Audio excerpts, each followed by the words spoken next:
Good afternoon, good morning. No, it's not afternoon or morning. Lord, I'm tired, y'all. Good evening, because I think it's like it's almost 8 o'clock Pacific Standard Time. I am Coach Kiana Shaw, CEO of Lead Hership Academy, and the creator of the group Mothers Raising Teen Daughters. I am broadcasting live on my personal Facebook page and in my group. So if you see me just kind of like trying to figure out what's going on, that's it. That is what's going on. I wanted to talk real quick about some mistakes that we're making in parenting our teenagers. So as people are joining, feel free to wave, say hello, whatever the case may be. I'll check the comment section in a little bit. But I just really want to say this. But before I say it, funny story. My brother comes to me. His car is broken, and so he came to me. He said, "Can you run me up to this restaurant?" He said, "Your niece, which is his daughter, your niece is up there. They don't have enough money to pay the bill." Really? They went to a restaurant.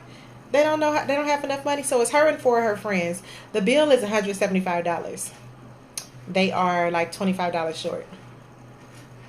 So I was like, you know what? I'm going to say a prayer that we get there safe, and that's all the Jesus I got for them. I'm going to go in. Like, I want to listen to gangster rap the whole way. Like, it was hilarious. Anyway, the girls were fine, paid the bill. They were so surprised at the cost of lobster and crab legs. Really? Really? This is what y'all doing as teenagers? So anyway, I wanted to share that story. That was funny. I did allow them all to pile into my car. I have a Honda Accord. I allowed them all to pile into my Accord, and that, let's just say, it was no easy task. But anyway, I will move forward with the 5 mistakes we are making, 5 parenting mistakes we're making. And understand me that I understand that nothing is cookie cutter and everybody is different.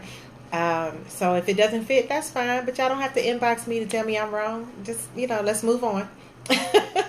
So, number 1 is not tweaking our parenting skills. Okay, that's the biggest mistake that we're making. We are not tweaking our parenting skills to fit who we're parenting, right?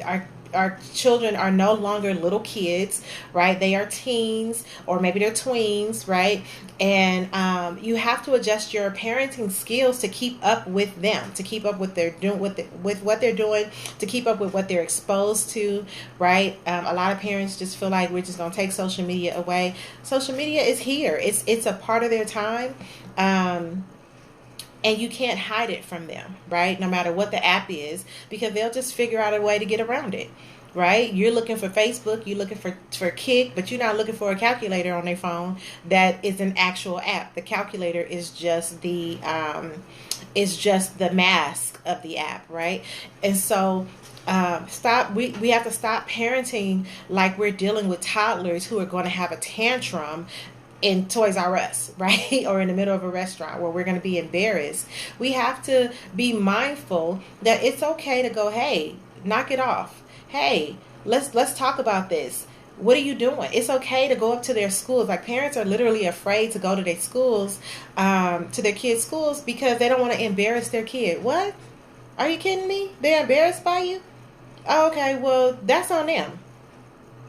That's their problem. That should not be your issue. Why are you embarrassed? Because you don't want me to speak to you? Because I'm too nice to you when I come? Like, I don't even understand, right? But we have allowed them to take the perception of their friends about their parents and put them on us. Don't do that. We have to adjust our parenting. Tweak your parenting to who you're dealing with. It's okay to look at each kid differently, because each child has different needs. So it's okay not to parent number 6 the way you did number 3. That's perfectly okay.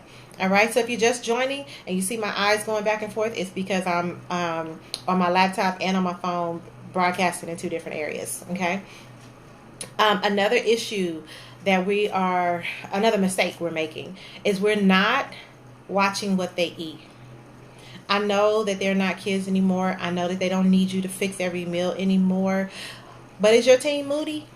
It could very well be their hormones, but it could also be them doggone hot Cheetos that they eating. It could be those hot Takis that they're eating, right? It could be what they're not eating, the fruits and the vegetables. It could be that they're not drinking water. They're only drinking soda. I had a 23-year-old tell me the other day, I don't drink water. And she's like, I haven't had water in years. And I'm going, how are you functioning? Well, I wasn't made to drink water. And I'm going, you don't see that? Like, I mean, her skin was pretty, but I'm like, the inside of you has got to be just tearing up. And she's always sick. Always has a cold. All the time. If a flu go around, she catch it. It's because she's not eating. And here's the thing. No doubt, your teenager will test your limits and your patience. No doubt. But they are still your child. And they still need you to set boundaries, even if they don't admit it. They still need you to watch what they're eating, even if they don't admit it. Why? Because they're teenagers and they make stupid choices all the time. And if you're not making the better choice for them, they're going to keep making bad choices. You have to just be willing. You have to just be willing to do it. You have, as the parent, as the leader, and I've said this 100 times, you have to make the unpopular decisions all the time. And that's okay. It's okay to make the unpopular decisions. It's okay. It's mandatory that you make the unpopular decisions. Why? Because you have to make the decision that's best. And most people don't want the truth. They want to be pacified. Teenagers want to be pacified.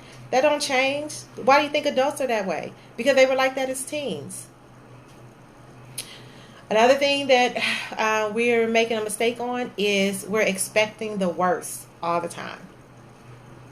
All the time. Teenagers get a bad rap because we forget to catch them doing good. We only catch them doing bad, right? And so they're getting the message that they're only good if they're not doing the bad things, the sex, the drugs, the alcohol, hanging out with the wrong crowd, whatever the case, whatever your bad is, right? And so expecting the worst starts to become a self-fulfilling prophecy for us as parents.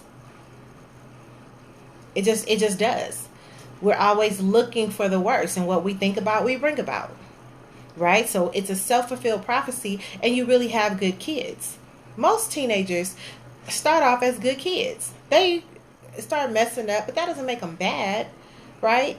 It just means that they need to make better choices. But if we're not teaching them that, how are they going to get it? If we're not teaching them to make better choices, how are they going to do it? They're not. Because they're not going to make those choices on their own. Okay, so we have to be mindful of that. Another mistake we're making is we stop playing with them. We stop playing with them. We have to get focused on their interests. Did y'all hear that? We have to get focused on their interests. We do. We have to do it. We have to. That's where we build with them. It's where we connect with them. Right? I've learned so much about kids over a game of Uno. We playing Uno and I'm asking questions. Who you hanging with? So what's the boy's name? Who you texting? And I'm just playing Uno. Barely even making eye contact because my job is to listen. I'm listening. And because I'm listening, I'm connecting. Right? And this is just over a game of cards. So what do you like about him? So why do you want to hang out with her? Well, what is it? Like, is it her style? Is it her personality? What? And you ask questions. And you ask open-ended questions, right? Not, did you have a good day? Because that's a yes or no. An open-ended question is, tell me about your day. They have to use some verbs, some adjectives, right? They have to use their language when you tell them to tell you about their day. Okay? So we have to focus on their interests, even when you don't want to do it. Not playing with them, right? Because and I've been working with this with my 5-year-old about what I consider play, what she considers play. I consider play sitting back and watching TV. Her play is like doing cartwheels in the living room. Jesus, right? And then she's like, "Mommy, get up and do this," and she's doing some kind of funny dance, and I'm just like, I don't want to do that, right? But when I stop, she disconnects. I don't want that, so I have to go. Okay, let's meet in the middle. We're going to do this for 10 minutes, and then we're going to do what Mommy want to do. right? Or you can go do independent play, right? But if we keep sending them to independent play, the iPhone, their own TV, go into their room, they start learning to disconnect. So if you're already in that situation, the thing is you have to bring them out of their room so that you can connect with them. Tell them, you know what? Every Wednesday, we're going to do 1 hour family time. Whatever the family time is. Whatever. Get some Uno cards. Get a Sorry game. Get Monopoly. Do something. But every Wednesday, we're going to put our phones away. We're going to watch a family movie together. Or we're going to play some cards. Or we're going to make dinner together. Whatever the case may be. But we have to do it together. That's the key. Okay? Let's see, because not playing with them sets us up for several unhappy and unsatisfying years. Okay, so the next thing, the final point I want to make, because I think I said it would be 5. Number 5, the fifth mistake that we make in parenting is reading too many books on parenting. Now listen, I have nothing against parenting books. I write them, okay? I write books myself. So I have nothing against it. What I have against reading the books is that we stop trusting our instincts. We have different kids. God gave us different kids, individuals, unique people on purpose, and we trying to make them fit into a box. Makes no sense. He did it on purpose. But he put discernment in you, in me, in us, as parents. He put discernment in us for this unique child. Again, on purpose. He did it on purpose. And so we can't look at all these books and go, yep, the book, the book said. And every time they do something, they go, that's in the book. That's in the book. That's in the book. That's in the book. We can't do that to them. Trust yourself, right? And base your parenting on the child that you have. Now listen, again, I write books, so I'm not saying don't read the book, okay? But I'm saying you are the expert on your child.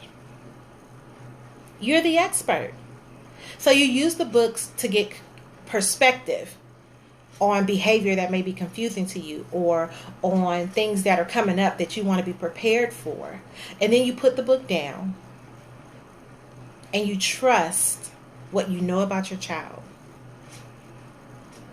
You trust that you've learned what you needed to learn, and now you have to go apply based on the kid that you have, not the kid that the book says you're supposed to have. Okay? So that's it. I just wanted this to be a really quick video. I'll come back. I think I'm going to do another video in the morning, like, I don't know, either before 10 o'clock or after 11:30, because I have some other stuff I got to do. I think I have a 10 o'clock meeting. I need to check my calendar. But anyway, I'll be back tomorrow before noon for sure to do something else. It might be a different topic. But I just wanted to make sure that I'm reaching out to you guys and giving you resources and tips, because I am your one-stop shop for all things teenage girls. And most of my principles can be attached to parenting teenage boys as well.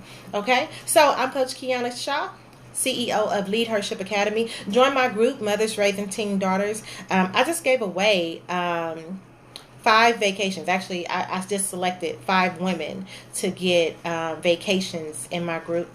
And you could be one of those women. When you join the group, it asks for your email address. It's not mandatory, but that's how I select my winners. So you might want to do it. All right. I'll talk to you all soon. I appreciate you. Bye-bye.